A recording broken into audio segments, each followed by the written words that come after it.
Growing up is a hard thing to deal with and is something I have been dealing with for a while now. Fresh out of high school and heading out into what my teachers would call the real world. You begin to experience all the world has to offer, both the good and the bad. Have to start dealing with so much change and without any warning are left to negative, the complexities of social interaction and all of its unwritten rules. While the media we watch as kids tries to prepare us for the next stage of life, many barely scratch the surface or refuse to discuss the more unpleasant aspects of the topic. Then came along in mid 2019 a show that would refuse to shy away from the ugly side of growing up, an animated series that would go in depth to discuss manipulation, trauma, guilt, relationships, betrayal, and perhaps most importantly, discovering who you are and learning to accept yourself. This is the little show we in the business call Amphibia.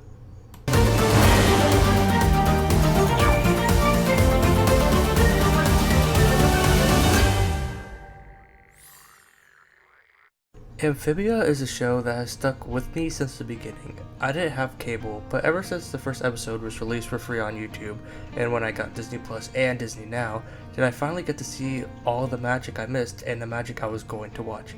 I wanted to wait till at least the ending so that I can make a video on this cartoon I love so much, but at the time I'm writing the rest of this, the final season comes out on Disney Plus on June 22nd, 2022. Which means that by the time of releasing this video, the entire series is available to watch on Disney Plus. Ever since the show ended, I had come to terms that the show was over and that this might be the final time we see these characters. I decided in June I would start making this retrospective on Amphibia as a way of coping with the loss of the show by showing it all to you guys. So let's begin with the making of Amphibia.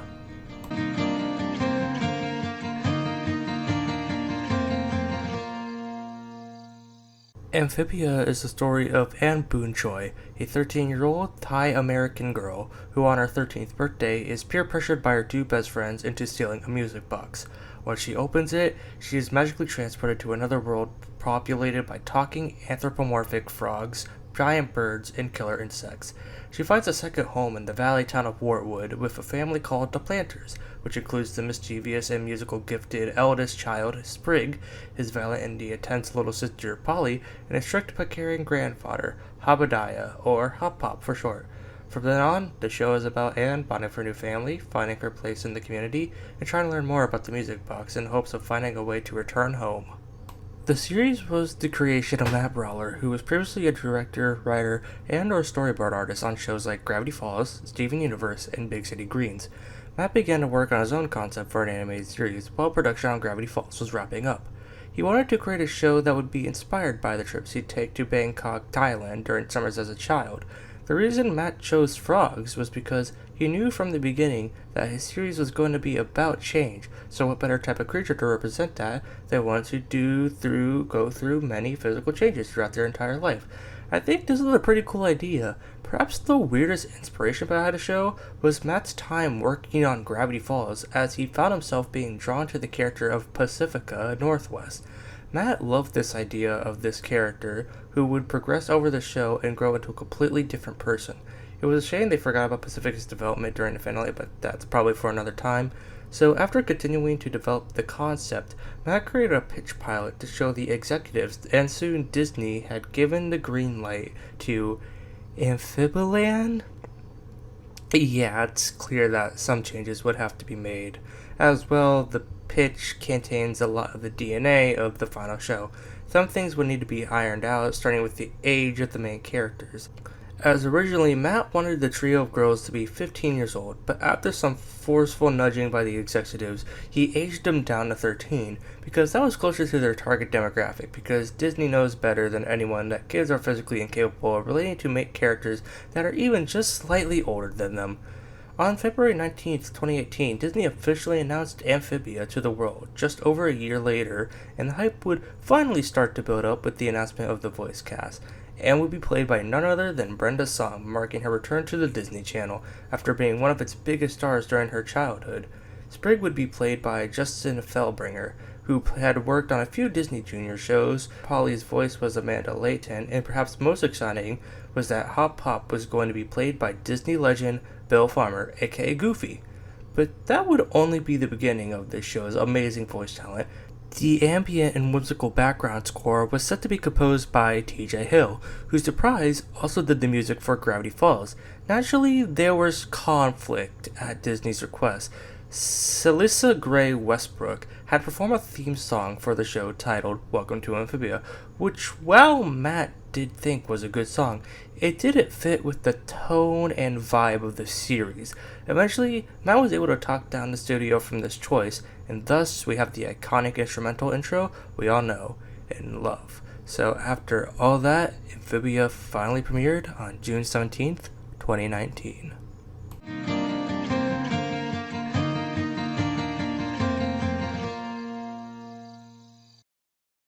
We open on a foggy night as a frog leaves the local diner where he sees a beast of all things. No!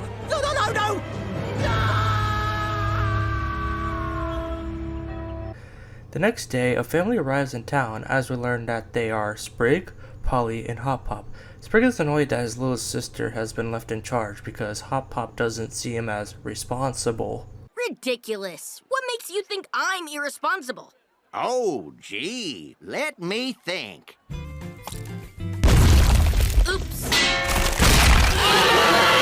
Frig, what did I tell you about leaving the lights on? Okay, so yesterday was a bad day. The same frog from the beginning of this episode runs in screaming bloody murder that he's seen a monster in the woods. He describes the creature to the townsfolk as the head of the village. Mayor Toadstool decides they must catch it as the town agrees that would be the responsible thing to do. Sprig overhears this and decides he is going to find the beast by himself to prove that to Hop Pop that he's responsible. After bribing his sister, Sprig heads off into the unknown, only to immediately get caught in the trap. Got ya! Thought you got the best of all land, eh? Well, you didn't. Giant head, Bentley limbs, face bump. The beast! Stop following me. After the two get acquainted, something begins to approach from the bushes. It tries to flee only to go back and rescue Sprig. The duo hide inside a log from a giant praying mantis, as Sprig understands the lacking stranger isn't a monster. Meanwhile, Hop Pop finds out Sprig has ran off, so he and the town head out into the woods so they can hunt the beast. Sprig and Anne quickly become fast friends, while Anne tells Sprig that she's from another world! Either that or this is a dream. The town's frogs find a pair and ties Anne just when things can't get any worse. They are attacked by the same mantis from earlier, while the others are distracted. Spring ties Anne and tells her to run. What is this, another trick? I'll distract that thing. You get out of here.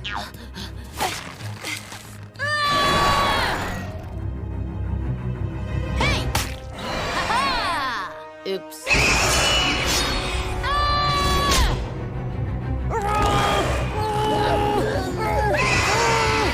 Do something! Anne and Sprig defeat the mantis, but the other frogs still want to run and out of town until Sprig comes to her defense. Hop Up agrees to take Anne in, but the rest of the town isn't jazzed about the idea. Looks like I'm back to causing trouble for the family again, huh?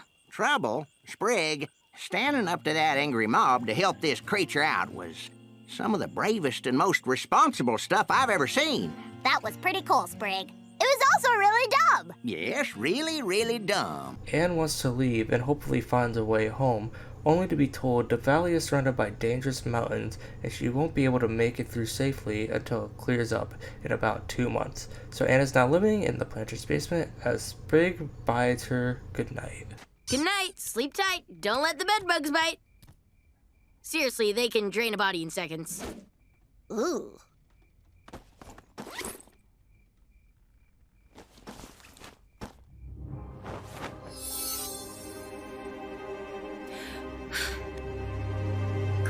Come on.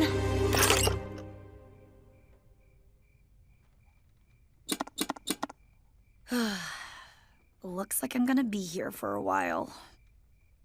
First impressions of a new series usually aren't the best. Often, nothing is set in stone as you're essentially watching the creators try to figure out what the show is in real time. The characters aren't fully defined yet, the voice actors haven't settled into their roles, and everything just feels off. I want to say Amphibia is immune from this, but has a strong identity and sense of what it wants to be. A wholesome yet dark comedy about a girl getting trapped in a mysterious world populated by talking frogs and giant killer bugs. I think it's cool how the show starts off with the frogs mainly on Sprig, as Anne is introduced a little later on in this episode, creating this layer of mystery surrounding how she ends up here, even though the opening theme spoils it. If there are two things this pilot nails, it's the humor and the friendship between Anne and Sprig, which does feel believable as the two have great chemistry with each other overall. It provided a solid foundation, but there was clearly a lot of room to grow good. Thing is, we have 19 episodes just to do that.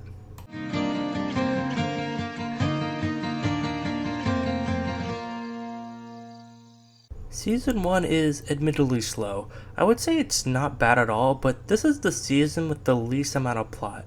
But I wouldn't say you should skip it, since there are lore dumps in Season 1, but they aren't as common as a lore dump in, say, Season 2 or 3.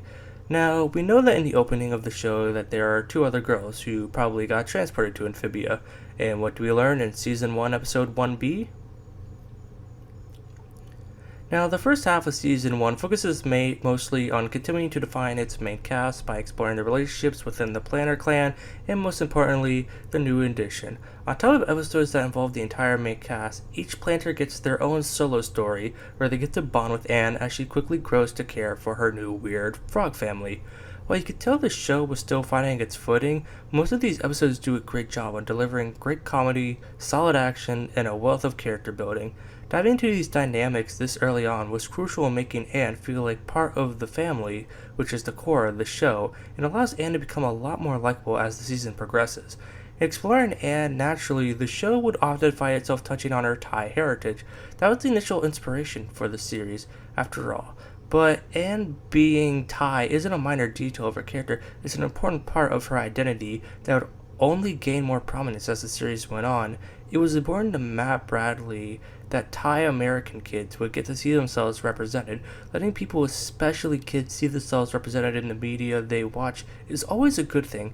Anne's Thai heritage happens to be the focus of one of my favorite episodes in Season 1, Episode 9A, Lily Pad Thai. In the episode, Anne bets a local food critic that she could turn around a struggling restaurant in 2 days, her confidence stemming from the fact her parents own a restaurant back home. Though the owner, Stumpy, is initially very pessimistic, he soon comes around to Anne's radical ideas about hygiene and flavor, turning the place into a frog Thai fusion restaurant. By this point in the show, the residents of Wartwood are still hesitant towards Anne, yet despite that are still very open and accepting about her sharing her culture with them. It shows that the town's frogs aren't all closed-minded and are willing to learn and try new things, making them more dynamic characters. I'll take the maggot larb. Did I say that right? Larb? It's actually pronounced lab. Well, how about that? 1 foot in the grave and still learning new things. You see, following the first episode, Anne didn't really interact with the rest of the town too much, but whenever she does, it's clearly shown to us how she is not welcome by this community. Then we arrive at the midway point of Season 1, Episode 10A, Toad Tax.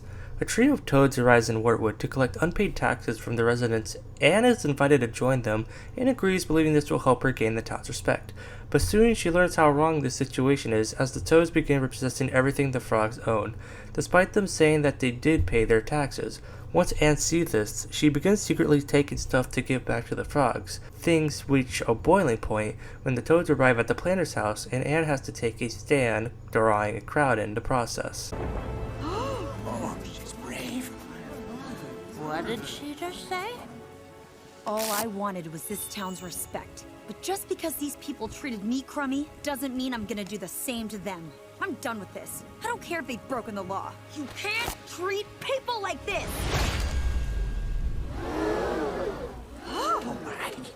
While trying to fight the toads, Anne is badly injured, but just when it all seems to be over, when... All right, alone. She's one of us! If you got a problem with her, you You got a problem with all of us. Sprig turns up as well. All this has been going on. He's discovered that Mayor Toadstool stole the taxes and hid them in his new statue. The Toads ride off but say that soon they'll come back for Anne, and they won't be alone from this point on. So are we gonna tell the captain about that creature we found? Oh, we're gonna tell the captain everything. Everything is different as the show is no longer about the struggling to survive in the hostile world. Now it's about figuring out where she fits in this community that she has become a valued member of, as the show slightly shifts from stories about pre-existing relationships within the family to Anne forming new relationships with the other residents of Wartwood as a direct result of this. Anne starts discovering new things about herself as Lily starts to come into her own. How about we take a quick break from the story to discuss the humor of Amphibia? The comedy of Amphibia is dark, even by modern cartoon standards. Frogs died here. Aww. A frog can really hear themselves think out here. Did you leave the stove on? The front door unlocked? Will you die alone? Well, that was a mistake. Aww. Really glad I didn't push you off a cliff like I was planning. Me too, Polly. Me too. Fair enough, Anne. How do we bring this thing back to life? Magic? Live sacrifice? I know a guy in town. Okay, back up. You're the wrecker, Hop Pop? How many games have you beaten? Did it ever get dangerous, Hop Pop? Have you killed a man, Hop Pop? Like, this shit is something I expect from Gravity Falls, but no, it's in this cartoon about talking frogs from another world, and it just works. Amphibia is one of the funniest cartoons ever made for television. I wouldn't say it's up there with Smiling Friends, but something like seasons 1 and 2, Star vs. the Forces of Evil. Anyway, enough ha-has, back to the plot. So, I forgot to mention that at the end of season 1, episode 7B, Anne vs. Wild, you know, the one about camping. We bunk here for the night, and in the morning, if we're still alive, I'll take you all out for pancakes. Oh, that sounds I great. do like pancakes. Has Anne telling her family about the music box and asking if they know anything about it, but Hop Pop says he's never heard of anything like it before turning it in for the night.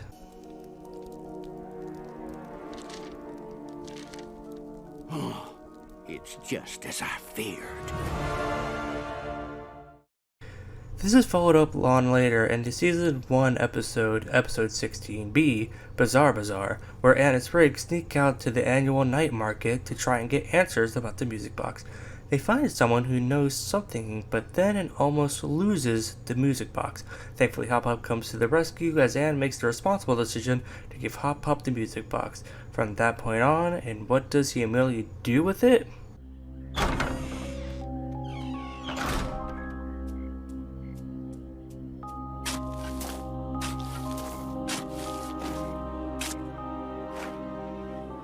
Sorry, Anne, but I can't have you showing this thing around. Too dangerous for all of us. Now it's where it belongs, where no one can find it.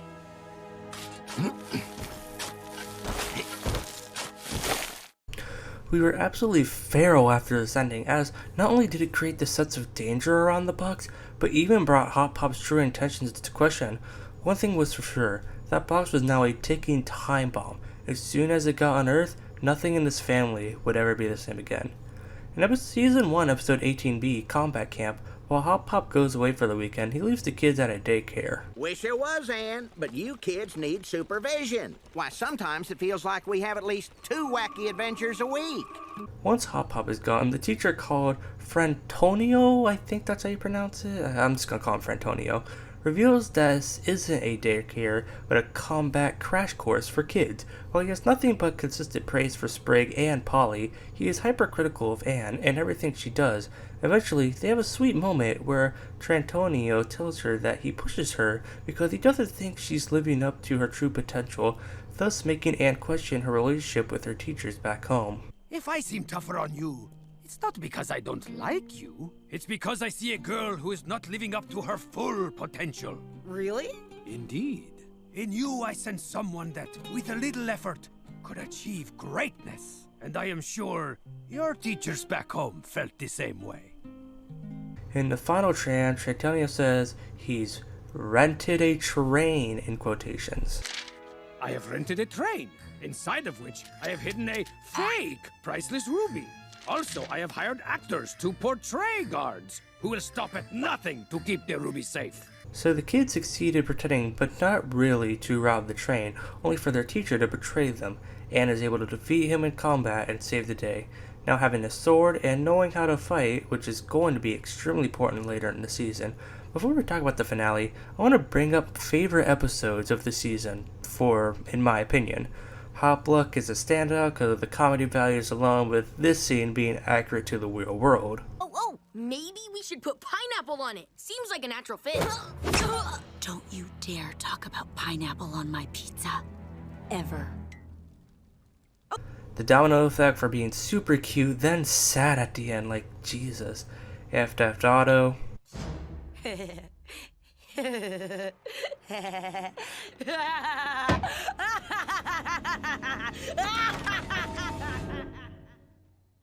I don't feel safe.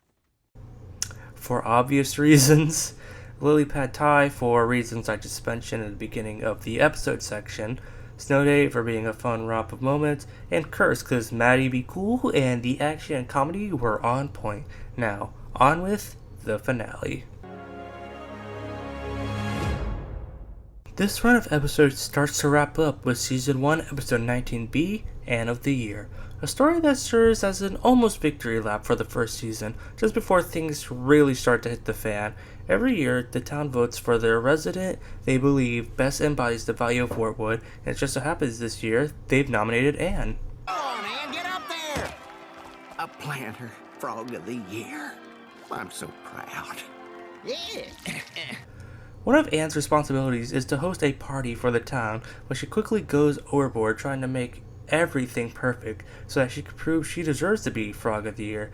Things soon fall apart as Anne comes to her senses, recruiting Mayor Toadstool to help her save the town. When the dust settles, Anne says she doesn't deserve this honor and wonders why anyone voted for her.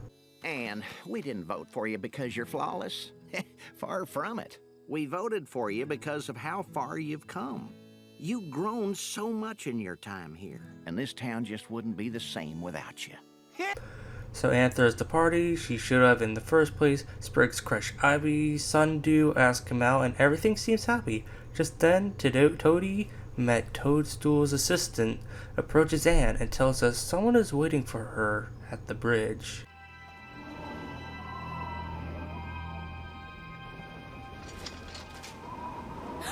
Anne? Sasha? I have been avoiding this for the entire video because this is important to me. This was the thing that grabbed me about Amphibia. Its portrayal of toxic relationships, which isn't something you often see explored in all ages, shows, and even when it is never this blunt and brutally honest. Look, if a friend likes a pencil case, you get it for them. If your friend likes your new shoes, you give them to her. And if a friend wants you to steal a crazy music box from a thrift store, even if you really don't want to, you do it, okay? Because if you don't, they might not want to be your friend anymore. Anne has this warped view on what friendship is because her friends back home were consistently manipulating and peer pressuring her. Because of this, Anne feels lost without them since she doesn't have anyone telling her what to do. That's why Season 1 is about Anne bettering herself as a person and figuring out who she is, because until now, she's never had the chance to think for herself or make her own choices, or as Wally puts it, in the way I see it. And the way I see it, you've got a great opportunity in front of you. Whole new world, new people, free to be whatever you want. That's kinda genius, Wally. This is why I was hooked on this show. I was so happy to see a series teaching kids about these relationships in hopes that they'll be able to see the warning signs. I certainly wish that more shows taught this to younger viewers. Episode 1B ends with a scene taking place at Toad Tower, where it's revealed that Sasha has been taken prisoner. Her story wasn't be revisited until Season 1, Episode 10B, Prison Break, which also happens to be the sister episode to Toad Tax. It takes place far away from Wartwood, as the leader of the Toads, Captain Grime, struggles to command his pitiful excuse for an army.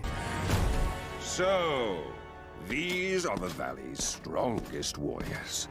Pathetic! Wait, hold on. Is this guy seriously wearing his breastplate as pants? It won't happen again, sir. Here we are finally fully introduced to Sasha, as we learn she's been busy manipulating the toads, as she's just convinced her fifth one to leave the tower this week when they're attacked by giant carnivorous birds called herons. Grime is impressed by Sasha's fighting skills. As they begin to work together, Sasha decides to help Grime with his leadership, suggesting he try saying nice things to his soldiers. Just try saying nice things for a change. Get them to love you, and they'll do anything for you. That actually works. Oh, it works all right. The army is now motivated and begins fighting the heroines back. Once the day is won, Grime makes Sasha his second in command. He says once the tower is rebuilt, they'll march along the valley and find her friends. Now, how does that sound? I think I can live with that. Then come, Lieutenant. We have much to discuss. Captain Grime, sir. Bog has just returned from Wartwood and is waiting for you in the briefing room. Hold on for a little longer, girls. I'm coming for you. And when I find you, we're gonna get home. But first, I think we're gonna have some fun with this place. It's safe to say that Sasha's introduction lived up to our expectations, presenting us with a master manipulator who uses others to get what she wants, while they also made sure to show that she does care for her friends. There's still this ever-present darkness surrounding her that's impossible to ignore, and we wouldn't see her again until the ending of Anne of the Year. We? Yep, just me and some friends of mine. Nice to finally meet you, Anne Boonchoy. Thus, we arrive at the season finale, episode 20, Reunion. The episode that changed everything and left us all in utter disarray. After a flashback showing the day the girls got transported, where we see how much control over Anne Sasha really has, we return to present day as Grime invites Wartwood to a banquet to celebrate Anne and Sasha's reunion, but it turns out they've actually been brought there because the Toads are going to execute Hop Pop. Yeah, over season 1, Hop Pop accidentally started a rebellion in the valley by standing up to the tax collectors in an episode I didn't talk about where he ran against Toadstool for mayor and steps up to defend him as we seem to be entering an all-out brawl. But then Sasha gets the Toads to step down and once again starts to effortlessly manipulate Anne, and it seems about to work until Sprig steps in.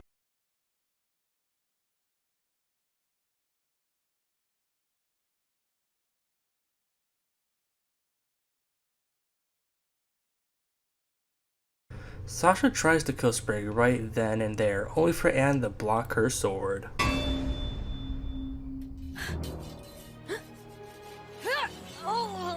Anne, what are you doing? Something I should have done a long time ago. Standing up to you! The two of them engage in an intense battle, but with a good old-fashioned power of friendship boost, Anne disarms Sasha, who gets a cut on her face in the process. Thanks to Wally planting some boom shrooms earlier, the tower explodes and Anne grabs Sasha's hand as somebody to lean on starts playing in the background. Because of that, I can't play too much audio from this scene, and begins to slip as the planners come to her aid. But it becomes clear that soon the whole thing is going to collapse and take everyone with it, so... Hey, Anne. Maybe you're better off without me.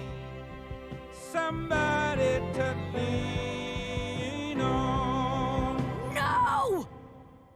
Before Sasha can commit to her doom, Grime catches her. Meanwhile, Mayor Toadstool, who throughout the final season 1 episodes has been going through a pseudo-redemption arc, saves some Wartwood residents from falling debris and watches Grime carry Sasha away, leaving the current state of their friendship unknown.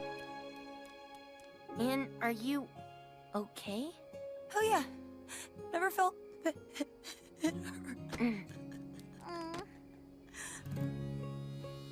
They all make it back to what would and are left to process everything that just happened. However, it's now been 2 months and the mountains are clear, so the planners begin preparing themselves for the journey outside the valley to find a way to get on home.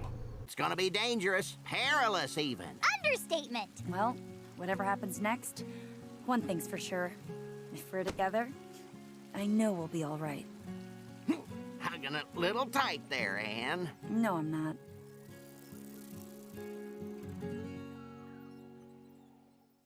Almost 3 years have passed since Reunion first aired, and those final scenes still give me chills every time I revisit it. Amphibia puts its best foot forward and showed everyone just what it was capable of, delivering a powerful, beautifully animated story with so much emotional weight behind it that truly felt like a culmination of everything Season 1 was building up to, and so much more.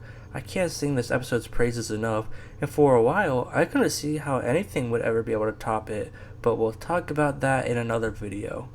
Amphibia Season 1 is not one of the best seasons of TV of all time, but I'd say it doesn't get the credit it deserves. This season has its own unique feel, and so expertly introduces us to this world and these characters, knowing exactly how much information to give us at certain moments, and just how much to hold back until later. I've already talked about what an amazing protagonist Anne is, and how we gradually saw her grow into her own person as the season progressed. But that was the case with almost every character. They all immediately started out a little flat, but over time as the writers figured them out and the voice actors started to settle into these roles, they sprang to life with so much personality and nuance. I won't lie that the season does have its problems, all first seasons do, but over Amphibia's initial 20 episodes, you see this crew figure out how this show should run and do some incredible stuff with the writing, visuals, and music. If you haven't gone back to watch the first season in a while, I highly recommend giving it a rewatch and finding a new appreciation for the show's humble beginning.